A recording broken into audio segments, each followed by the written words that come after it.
भीनी भीनी भोराई,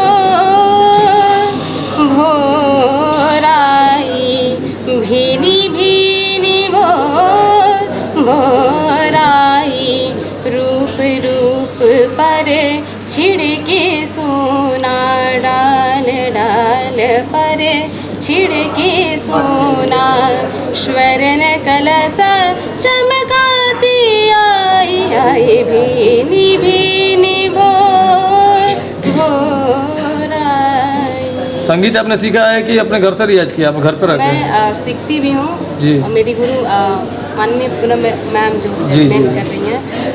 जैसे भोजपुरी का हो रहा है बढ़ावा, अभी कुछ दिनों बाद कल्पना मैम आई थी जो भोजपुरी, वो मतलब बंगाल को रह के भी भोजपुरी को इतना बढ़ावा देती हैं, आसाम की रह के, आसाम बंगाली 30 भाषा में वो गाती हैं। तो हम लोग तो यूपी के रहने वाले हैं, जो भोजपुरी हम लोग बोलते भी हैं, गाते भी हैं।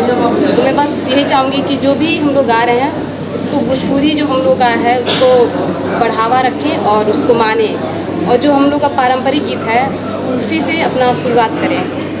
धन्यवाद।